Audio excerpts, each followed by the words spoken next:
If you don't write checks, how do you pay these guys? Straight cash, homie. All right, guys, thanks for stopping by the Straight Cash Homie channel. This is your boy, Big Bad Booty Daddy, and we're working on the news lower third. This one right here. And after I make that believe right you, me and my freaks are going to go to your house, and I'm going to prove it to your woman until she calls me the Big Bad Booty Daddy. First things first, let's add the blur out for these texts. So roughly around 9 seconds. I'm going to go into behaviors. I'm clicking on the Straight Cash Homie right now. Behavior, text basic, and blur out. Now Motion 5 does something weird. It automatically puts the blur out on the first frame, so you got to drag it all the way to the end just to showcase this. All right, and that looks good. I see one problem with this. Remember the mask, the rectangle mask, this mask.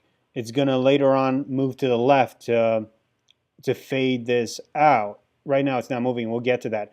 But if we have Straight Cash fading from left to right, it's just not gonna look right.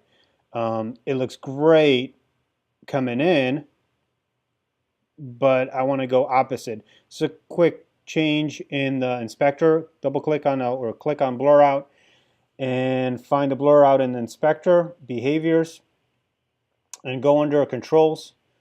And I think it's going to say direction forward, simple as saying backwards. All right. All right. Right there. Boom. We're going to do the same thing for the Big Bad Booty Daddy. So now we're going to have it fading from right to left. All right. We still got a ways to go, but you know me. Can't stop, won't stop. Can't stop. Won't stop. All these groups at roughly the 930 frames, 9 seconds, which is almost 10 seconds, which is kind of long for a lower third, but you'll deal with that later. So I'm going to get close to the end right there, 928. And for all these groups, I'm just going to hit O right there, O for out. And they're going to end up, because in Final Cut later, unless you change the parameters, they'll just keep on going. They'll affect your dissolves, etc. So you just need to pay attention. This is the rectangle. There we go. We're getting there. So this is how it looks. There's a little bit of dead space right there, which I created recently, but I think I made a mistake on that. So we're going to fix that right now. So the next thing we're going to do is deal with the Earth, globe, circle, and the round gradient circle. So we're going to put them all in one group. And it's as simple as taking the group 5 and putting it into group 3. Don't freak out right now. I know things have changed. Take group 4 into group 3. So right there. So all it is layering, proper layering, layering. You have the blue, the gray, and then the earth underneath. So what we need to do is just flip-flop the earth to the top. Right there. There you go. And you know what? I'm just curious what it looks like without the blue. And I don't know about you guys, but that actually looks better. That boy is good. Mm-hmm. Good and terrible. But I prefer this a little bit better. I don't know about you guys, but I do. All right, so now that we have this group 3, the two groups are inside of group 3. I'm actually going to move it. So group 3 is right here. It's towards the top. And I'm going to move it to around 1 second.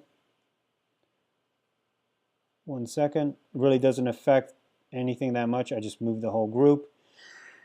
Now, what I'm going to do next, I'm going to create a mask for this group. And let's move it up just a tad because it's coming off the screen. Still good. It's still good. It's just a little dirty. It's still good. It's still good. So now I'm going to add a mask to this group. And it's going to be a circle mask. So right there, circle mask. And once I do it, you'll see the brilliance behind it.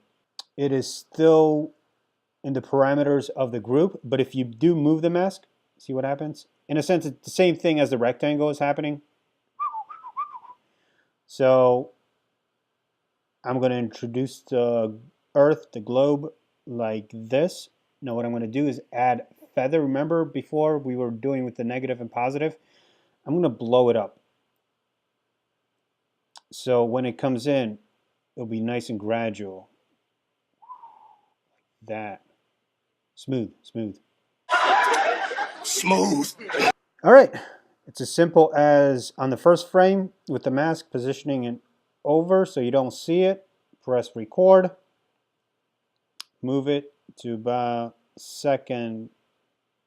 Yeah, right around where, no, right before that. I don't want to see the edge of the Beziers. So right there, 112, I'm going to introduce it on record.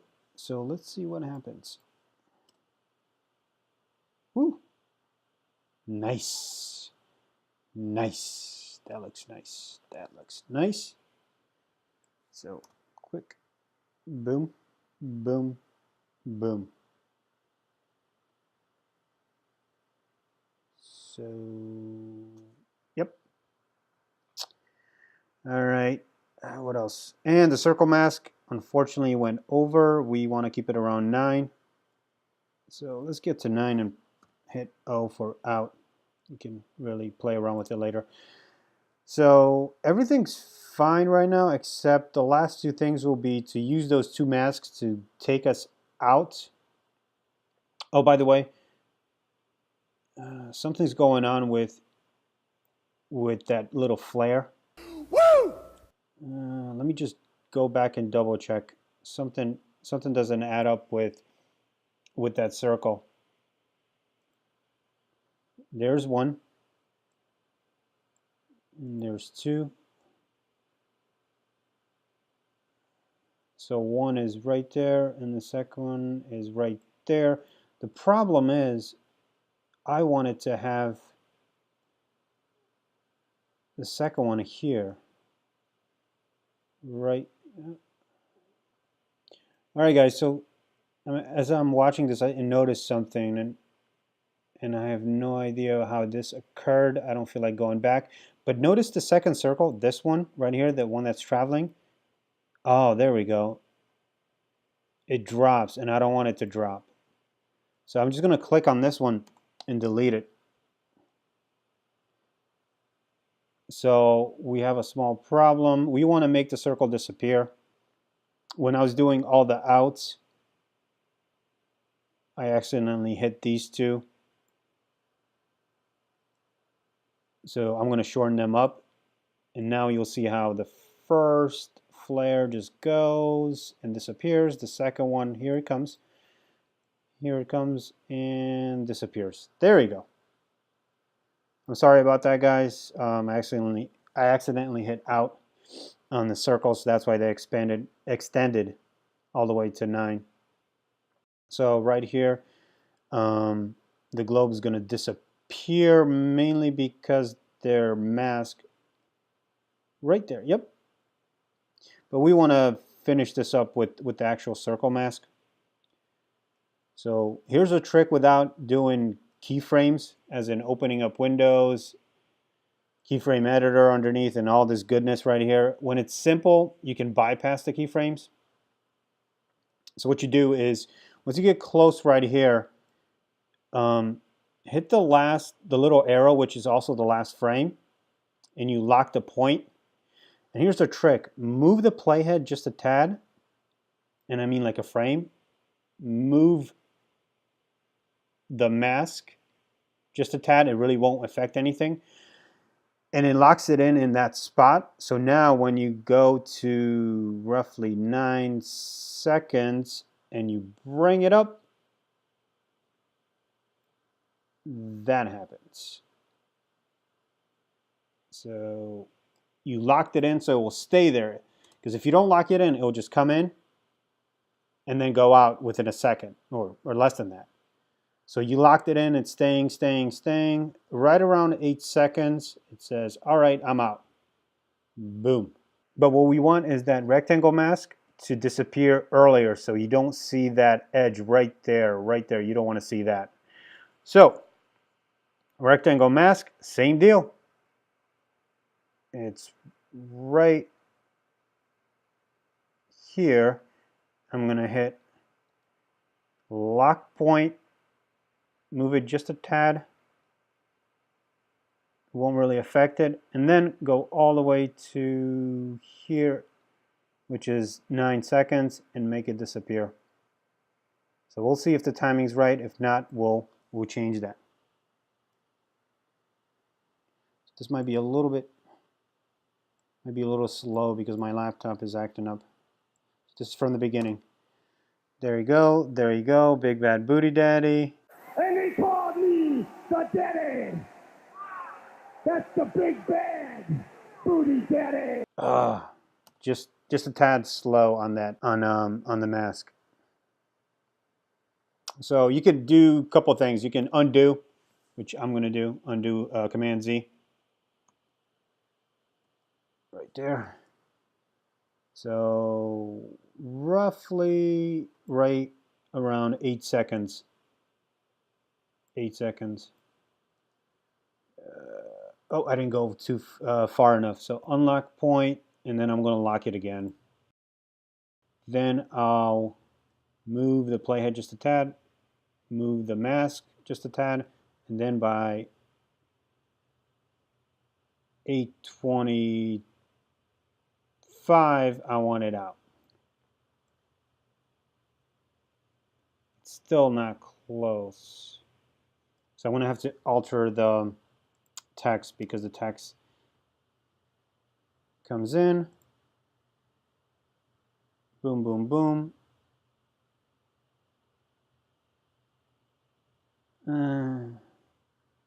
Not feeling it. So what I have to do is move the text just a tad. So it'll be shorter, it'll come out.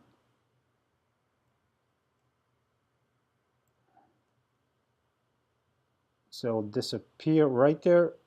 Just a tad more. I'm going to shorten up the text. The text is long enough for a lower third. Anything around 5 seconds, it's plenty long. So don't worry about that. Rule of thumb is if you can say big bad booty daddy, big bad booty daddy, big bad booty daddy. If you can say the name 3 times, that's long enough for a lower third. That's a rule of thumb. And right there, I'm going to have to really work on this. See the ending? The rectangle, you could see. One way you can fix that is change that circle mask. So it doesn't showcase that. Right there. I just dropped a... Oh, that's better. I dropped it just a tad. It didn't really affect the mask at all. And then it will disappear. There's one small problem, just an imperfection right there. When I move the rectangle that tiny bit from the lock position, let's go to that mask right there, the feather kind of came out right there on the left side. You see that right there? The feather is kicking in. So in order to fix that, it's actually just make the mask a tad bigger right there. So that should solve the problem. Yep. The text is still lagging a tad behind. You see that right there? So both, just a tad more. That's why I made the text stay there for a long time. Right there, that's perfect. And there you go, guys. All right, guys, thanks for watching. Hopefully you learned something. If you have any questions, don't write them. I won't answer them. hopefully you had a little bit of fun with me. I like to put 90s pop content on, or early 2000s. I'm a big fan of that era. So, Oh yeah, my name is Bob Kelso and I like whores. what you could always do is send me a message, or in the comment section, just tell me what I should use for these videos. I'm a big wrestling fan, or was, and anything to do with 90s pop. First, save the drama for your mama. The only drama is she don't know who your daddy is. Oh boy. Check the chocolate!